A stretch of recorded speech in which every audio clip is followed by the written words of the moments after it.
लालू प्रसाद यादव जो है वो बिहार के शेर हैं, और वो शेर चाहे कितना भी बूढ़ा हो जाए लेकिन शिकार करना नहीं भूलता। तो ये बात आप मत भूलिए कि लालू प्रसाद यादव वो उस बिहार की धरती का शेर है जिसने बिहार को पूरे देश में विदेश में भी जनवाने का काम किया। ये बात आप याद रखिएगा। जी ने बता दिया होगा कि बेटा लंबा डाल देंगे जेल में और जिंदगी कर देंगे तेरी खराब, बुढ़ापे में जेल की चक्की पीसेगा तू, या तो मुख्यमंत्री बन जा हमारे साथ में आके। तो पलटू चाचा का तो काम ही पलटने का है। गिरगिट भी उतने रंग नहीं बदलता जितने तो नीतीश कुमार बदल रहे हैं। गिरगिट को भी शर्मिंदा कर दिया। बिहार में अगर आप बिहार रहते हैं तो बिहार में गिरगिट देख नहीं रहा तो नीतीश कुमार को देख लीजिए, वही आपको नजर आ जाएगा। गिरगिट देखने की जरूरत नहीं है। गिरगिट की प्रजाति विलुप्त हो रही है लेकिन राजनेताओं में गिरगिट नजर आ रहे हैं। आप देखिए जेपी नड्डा, समझो झूठ का पूरा अड्डा, ये समझ लीजिए आप। वो जेपी नड्डा जो अपना ही चुनाव नहीं जीत पाए और जगह जगह पहुंच रहे हैं। जेपी नड्डा एक तरीके से झूठ का अड्डा है। जेपी नड्डा नहीं, पूरा भाजपा झूठ का अड्डा है। जो आदमी अपना चुनाव नहीं जीत पाया, और अभी पहले अगर कल्याण हो ही जाता तो बीजेपी को छोड़ के क्यों आए थे? आप मुकबर हो क्या? मुकबर हो कि इधर की बात उधर करते हो? क्या है आपका स्टंट? ये जो करोड़ों रुपया इस देश की जनता का आप फूंक देते हो, आए दिन शपथ ली, आए दिन गिर गई, आए दिन शपथ ली, फिर सरकार गिर गई। ये मजाक चल रहा है देश में। आपने जनता को पागल समझ रखा है, मूर्ख समझ रखा है। मैं कहता हूं इस देश की जनता के साथ मजाक मत करिए, खिलवाड़ मत करिए। आपने वोटिंग राइट का मजाक बना दिया। आप मध्य प्रदेश में सरकार गिरा देते हैं, आप बिहार में सरकार गिरा देते हैं। मैं तो ये कहता हूं कि बिहार के अंदर, मुझे पहले ही पता था ये आदमी कभी किसी का नहीं हो सकता। जो आदमी बिहार की जनता का नहीं हुआ वो आदमी किसी पार्टी का कहां से होगा? घोटाले करो लेकिन उस घोटाले में इस देश के राजनेताओं को शामिल कर लो, उसके बाद में आपको कोई दिक्कत नहीं आ सकती है। और मरोगे तो आपको श्रद्धांजलि देने भी पहुंचेंगे। ये बात आप याद रखिएगा। नीतीश कुमार एक ऐसे व्यक्ति हैं जिनका कुछ पता नहीं कि सुबह कौन सी पार्टी में हो और शाम को कूद के कौन सी पार्टी में चले जाए। इनकी बात का और गधे की लात का कोई भरोसा नहीं है। और सबसे बड़ी बात तो इन्होंने जनता के वोट का मजाक बना रखा है।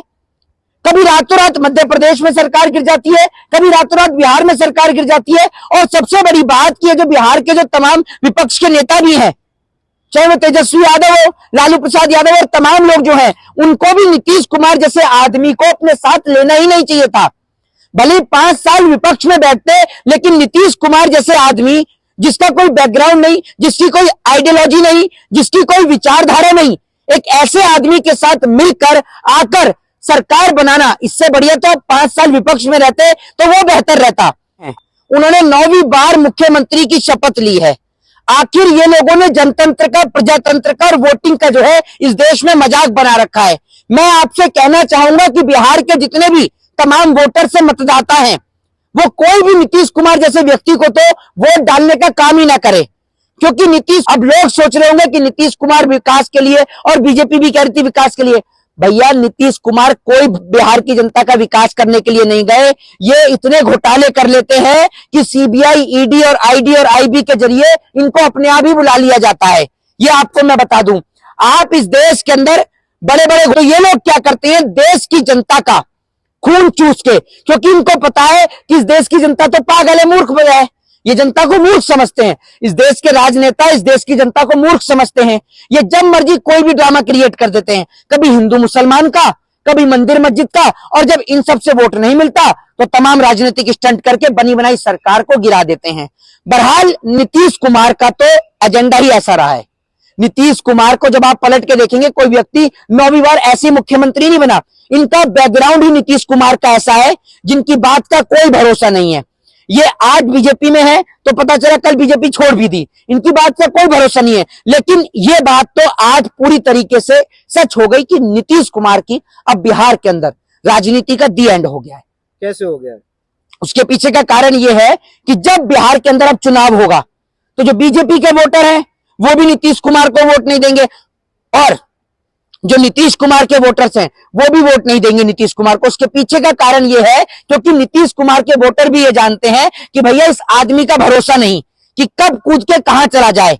ये दल बदलू है, ये एक तरीके से राजनीति का विभीषण है। जैसे कहते हैं ना, घर का बेदी लंका ढाए, तो इंडिया गठबंधन को इसी ने ढाने का काम किया है। तो उन्हीं के कल्याण के लिए तो जाते हैं। नहीं, कौन से कल्याण के लिए? एक बात मुझे बताइए, अगर कल्याण नहीं, पहले आप बताइए ना मुझे, ये आदमी आया सिर्फ इसलिए था कि ये सोच रहा है कि भैया मैं आकर यहाँ पर अपनी थोड़ी सी इमेज बढ़ा लूं, बीजेपी को डरा दूं, धमका दूं। लेकिन बीजेपी ना डरने वाली थी ना धमकने वाली थी, क्योंकि बीजेपी को पता है कि ना हमें नीतीश कुमार की जरूरत और ना राजस्थान में वसुंधरा राजे की जरूरत और ना मध्य प्रदेश में शिवराज सिंह चौहान की जरूरत। हमें जरूरत है तो ईवीएम की। ईवीएम की बदौलत हम चुनाव जीती जाते हैं, तो हमें किसी की जरूरत नहीं। लेकिन पलटू चाचा ने भ्रष्टाचार तो इतना कर रखा है कि पलटू चाचा को फोन आ गया होगा बिहार की में, नीतीश कुमार को फोन आ गया होगा, या तो फोन अमित शाह जी के यहाँ से आया हो या किसी एजेंसी के यहाँ से आया हो। मोदी जी से बात हुई है उनकी, मोदी जी से बात हुई है। हाँ, तो मोदी जी देखिए, मैं आपको तो सुन लीजिए, तो पहले भी तो डबल इंजन की सरकार थी, तो क्या हुआ। और दूसरी बात ये कि अब मैं देखना चाहता हूं, एक सम्राट चौधरी थे, वो कह रहे थे पगड़ी ही नहीं खोलूंगा। अब क्या करोगे, पगड़ी खोलोगे या नहीं खोलोगे, या अभी भी बांधे ही रखोगे। अब तो आपकी पार्टी मुख्यमंत्री की शपथ दिलवा रही है 9वीं बार।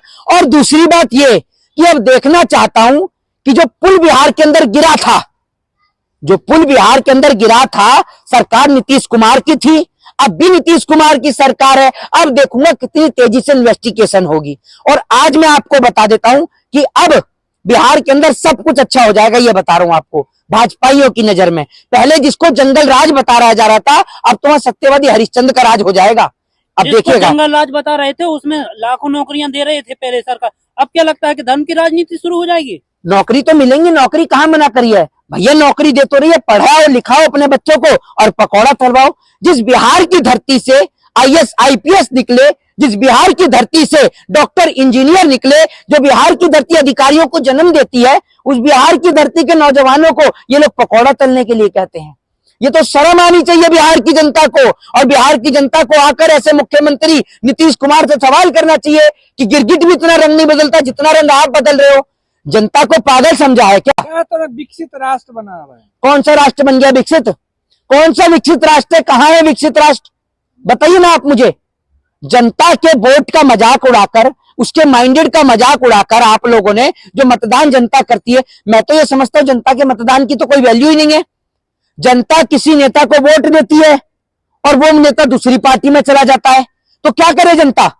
आपने तो वोटिंग राइट का मजाक उड़ा रखा है, ये नेता कम गिरगिट ज्यादा है। नहीं, कुछ दिन पहले जो गठबंधन की अगुवाई कर रहे थे नीतीश कुमार, अब खुद ही छोड़ के चले गए। देखिए, मैं आपको बताऊं, जब ये इंडिया गठबंधन बना और नीतीश कुमार को उसकी कमान सौंपी गई, हम तो उसी दिन समझ गए थे कि अलायंस अब ज्यादा दिन तक नहीं चलेगा।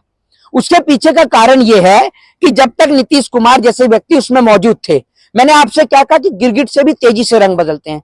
जिस उम्र में ये है, उस उम्र में 9वीं बार मुख्यमंत्री की शपथ ले रहे हैं। आप सोचकर देखिए ना कैसे ले रहे हैं, क्योंकि इनका काम ही यही है, कभी सरकार बनाना, कभी सरकार गिराना। लेकिन इस देश के राजनेताओं को बता देता हूं कि ये पैसा आपके बाप का नहीं है, ये पैसा इस देश की गरीब जनता का है जो टैक्स पे करती है। आप आए दिन आकर राजभवन में शपथ लेने के लिए पहुंच जाते हैं, और साथ में अभी वो भी पहुंचे हुए हैं, क्या नाम है उनका, जेपी नड्डा जी पहुंचे। अभी तो मैं ये देख रहा हूं जो कल तक यादव कह रहे हैं कि खेला अभी बाकी है, तो क्या लग रहा है, क्या हो सकता है। देखिए, कोई खेला नहीं होगा, कुछ नहीं होगा, जो खेला होना था वो हो चुका है। बात रही है तो विपक्ष को एक बात बता देता हूं, विपक्ष को अगर जीतना है चुनाव तो ईवीएम जो है उसके ऊपर इनको लगाम कसनी चाहिए। और बात रही तेजस्वी यादव की, तो तेजस्वी यादव जो है ना, उनके पिताजी जो हैं वो बिहार के शेर हैं। तो लालू प्रसाद यादव एक राजनीति के अंदर बहुत सारे राजनेताओं के आइडियल हैं। जो आज के नौजवान है जो राजनीति करते हैं, उनके आइडियल और आदर्श हैं लालू प्रसाद यादव। लालू प्रसाद यादव हो चाहे मुलायम सिंह यादव हो, ये पुराने धुरंधर रहे हैं इस राजनीति के, याद रखिएगा। तो लालू यादव जानते हैं कि राजनीति के अंदर, लेकिन लालू यादव का इस देश का हर एक व्यक्ति क्यों सम्मान करता है, उस आदमी के पास वो ताकत है कि बुढ़ापे में भी उस आदमी ने जेल की सलाखें काटी लेकिन किसी के आगे सरेंडर नहीं हुआ। वो था बिहार का शेर लालू प्रसाद यादव, और अभी भी है, ये याद रखिएगा। तो लालू यादव ये जानते हैं कि कैसे सरकार बनती है और बिगड़ती है। तो इस बात में कोई बड़ी बात नहीं है कि बिहार में कुछ महीने बाद फिर सुनने को मिल जाए कि सरकार गिर गई। सरकार गिरे या ना गिरे, लेकिन ये बात बता देता हूं कि आने वाले वक्त में बिहार की राजनीति में महासंग्राम होने वाला है। नीतीश कुमार जिन्होंने बीजेपी को बिहार के अंदर एंट्री कराई, अब उनकी बिहार से नो एंट्री होने वाली है। मैं आपको बता देता हूं कि बिहार की राजनीति में अंतिम बार नीतीश कुमार मुख्यमंत्री पद की शपथ ले रहे हैं। 10वीं बार मुख्यमंत्री पद की शपथ नहीं ले पाएंगे, क्योंकि भारतीय जनता पार्टी इन्हें स्वयं ही समाप्त कर देगी। ये बात आप याद रखिएगा। जिस जगह पर इनको बैठने की जगह दी, अब वहीं से भारतीय जनता पार्टी जो है नीतीश कुमार का बिहार से सुपड़ा साफ करेगी। और आपको एक बात बता देता हूं कि बिहार की जनता तो त्रस्त है, नीतीश कुमार जी मस्त हैं, बढ़िया आलीशान बंगले में रह रहे हैं, खा रहे पी रहे, मौज ले रहे हैं, आए दिन सरकार गिराते हैं और जो विपक्ष के नेता उनको जेलों में डलवाते हैं। लेकिन आप जितना प्रजातंत्र का मजाक और जनतंत्र का मजाक उड़ा रहे हैं ना, आने वाले वक्त में नीतीश कुमार की वो हालत होगी कि नीतीश कुमार भी जहां से चुनाव लड़ेंगे, मुझे लगता है ये भी अपनी जमानत नहीं बचा पाएंगे। जय हिंद, जय भारत, वंदे मातरम।